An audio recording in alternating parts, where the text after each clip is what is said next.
Hi everyone.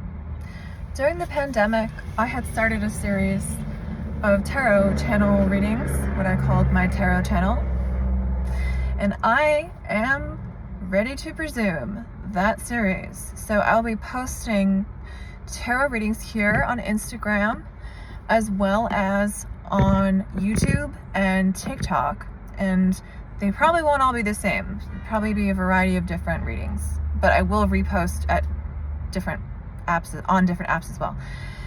So let's get into it. Maybe you could take a deep breath with me. Just let in some positive energy and then let it out. Let out anything toxic or negative. Let's do that again. Let's take another deep breath from the belly into the chest, in through the head, and let it all out. Now that we're a little more centered, I have the Kim Krans deck. It's totally beaten up. It's an old archetypes guidebook. I'm not going to read it with the amazing quotations that are in this book, but you should definitely check out those writings. She's very brilliant. But I'm going to just read intuitively what the cards speak to me. And I also have read this book a million times and basically know what she means. But I find that taking the time to look up each thing through the book is just going to cut through our time. I want to make this efficient for all of us. Just so you know, I do individual readings, one-on-one. I have a sliding scale fee, but right now I'm doing $45, for an hour. No, actually I think it's 45 for 45, but I tend to go over, so it tends to be an hour. But so I accept PayPal, I don't do Venmo, I accept Google Pay, Apple Pay, and Zelle if you want to work with me. And I prefer to communicate via Zoom or FaceTime, but I'm also just open to phone if you are self-conscious. And I also do in-person readings, which I love doing. So let's get some of the energies. I was thinking of doing a relationship reading today. We are in Scorpio season. I am also an astrologer, if you didn't know. And so Scorpio season really does teach us about relationships. We're just cusping on Sagittarius season soon, or we will be soon. Right now we're still within the Pisces decan of November. I believe that will end on the 16th or the 18th, and then it will be in the Cancer decan. If you don't know about decans or deacons, they are sections of each sign that are chopped into subdivisions. So what that means right now that we're in this Pisces section of Scorpio in terms of time is that there may be some confusion, mental confusion, some artistic stuff happening. Maybe there's some old buried pain, as Pisces rules the house of sorrows, and can be about depression in some ways, but also catharsis. Pisces is a sign about elimination and finality, death in a different way than Scorpio. Scorpio is about the cyclical death and rebirth. Pisces is about the annihilation and finality of death and endings. But Pisces always gives. Pisces is a giver in the zodiac. So we may also be in a period where we're benefiting from something, but we've been something's also been taken away from us, if that makes sense. As we moved forward in the month and get into the Cancer decan, there's going to be more of a focus on being in the home. Obviously we're going towards winter, and a focus also on dealing with the public in some ways, and also because the Cancer rules the moon, which can be about the public, and also just the interior world, interiority, humor, and mothering, or even some childhood stuff can be coming up at the end of this month for you. I'm not going to talk about any of the other astrological aspects. I just want to talk about what decan of the month we're in, because I think it informs a lot that people don't take into account. So the relationship reading is relevant to Scorpio because Scorpio's 7th house is in Libra, which means they will have, their 12th house is in Libra. So they will have a history of toxic relationships or an upbringing that involved toxic reliance, which, if you have noticed Scorpio, they're very sexy and they can charm anyone, and having the 12th house in Libra means they're very charming as well. But it could be a time to take inventory to take stock of your relationships. And Scorpio is known also for this stinger tail, the tail that stings. So it's sort of the symbolism there is that Scorpio is this very sensitive person, and then they are hurt and they want to balance the scales. Again, 12th house, Libra. They want to balance the scales. That means in their past life, they were a Libra, all Scorpios, if you want to think of it that way. They want to get not revenge, not retaliation, but justice. And that looks different for every Scorpio. But so there could be some themes of that happening right now in whatever relationship that you're in. I feel like this person, we got the shadow, and we got it reversed. I feel like this person is unaware of their shadow, of these darker aspects of themselves. They may be someone who has not done a lot of self-inventory, as they say in Al-Anon, if you've ever been there. Or maybe they've never been to therapy. They're not aware of these emotional issues or blocks or negative toxic cycles or patterns they may have. And they're not really willing to look either. The offering. There is something being given here with this person. They may need you for something. They may have, I'm seeing like a box. Like there may have been like presents, and also just presents. Giving their presents to you may have been a gift at one time. And also there may have been like a divine reason for this relationship that was an offering for the divine, from the divine, in terms of when they came into your life. Trouble is, we can't always see things that way, because if a relationship goes down south, it's still valid. It still helped us grow and change and learn about who we are, about the world, and helped our heart expand. It doesn't mean that it has to last forever or stay intact as what it was. Remember, we're in a constantly changing, shifting universe, and if we're not willing to roll with the punches, we're going to be in pain. We got the castle. You may have had fantasies or dreams with this person, goals that you wanted to reach together, dreams, maybe babies and big house, white picket fence, or maybe there were things that maybe there was a way that you wanted to be treated more queenly, perhaps, that wasn't happening. Let's get some of the insight of how this person feels about the dynamic. The vision.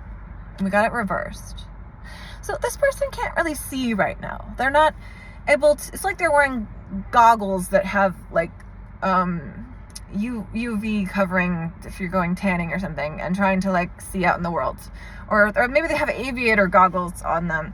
They can't see, since it's reversed, they can't see the reality of things. They can only see in this tiny scope, periscope vision. Scorpio is another good thing here, because a good symbolic figure here, because since we're in Scorpio season, the ultimate highest form of Scorpio is the eagle.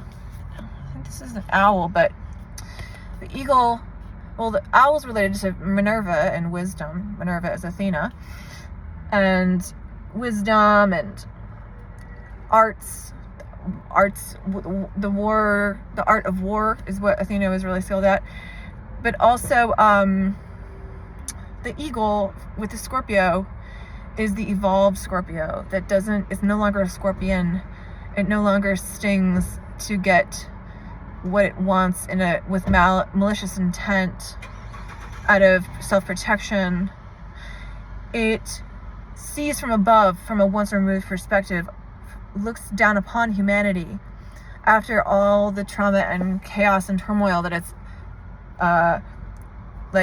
discovered this, that it's been through, and it has led to Scorpio discovering this enlightened self after all that trauma and horrible experiences. Because Scorpio can be about trauma and drama, really. Scorpio can, if you have Scorpio in South Node, for example, you have a lot of experience in crisis. You're skilled in crisis, and there has been a lot of crisis in your past life. And you're moving towards rebirth with the Taurus there in the North Node. And financial security. Anyway, so this person can't see, and the Eagle Hawk I mentioned intuitively relating to Scorpio, because this may be a situation where there's just not, you need to like stick up for yourself and be smart, and not really, being the Scorpion could be dangerous here. You want to be the eagle. You want to look from above and see, making offensive moves that are protective and defensive, rather than that create more harm. Yeah. I got the Storm and the Father. So this person has created a lot of turmoil for you. But I don't want you to see that. The thing about a storm is there's always light after the storm. Is always, I don't know what the saying is. After the storm, there's sun. And sometimes during a storm, there's a rainbow. If you look closely, there's sun and a storm.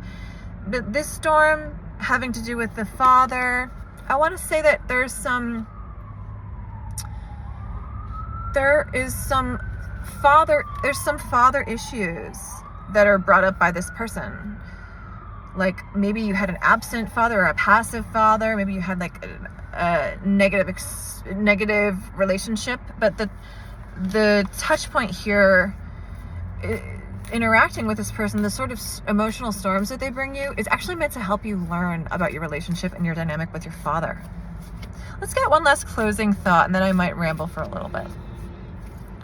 What is the closing thought, and what do we need to know about this dynamic and this relationship? No, I already had that card. Ooh, we got the comic. I know that reversed, which is what we had. In this deck, it means sarcastic, brooding, drunk.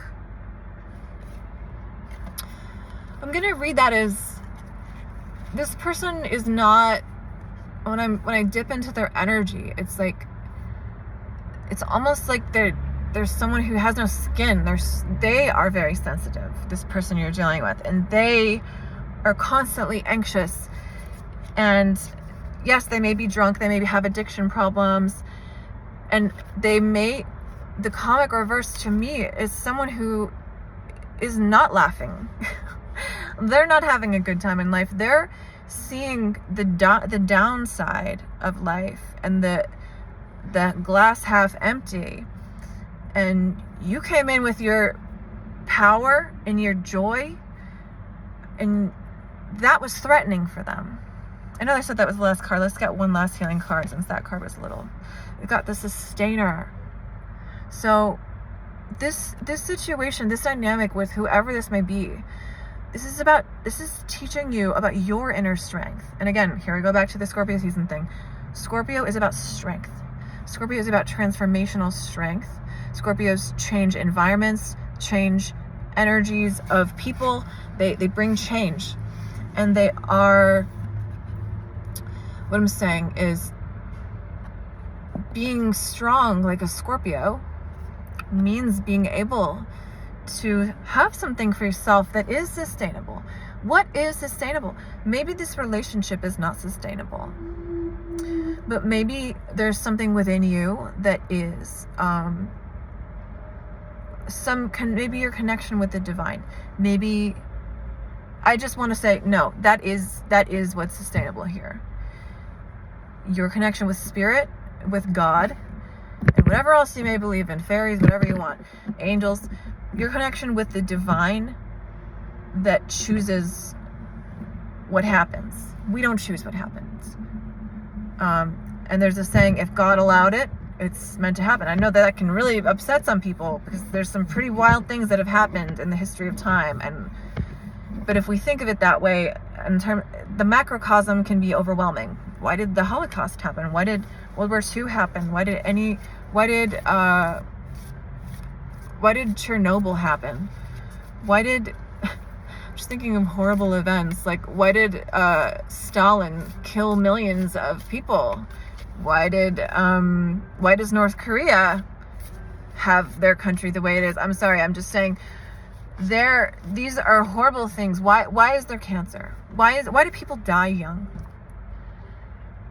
It's not for us to understand. For now, we see through a glass darkly.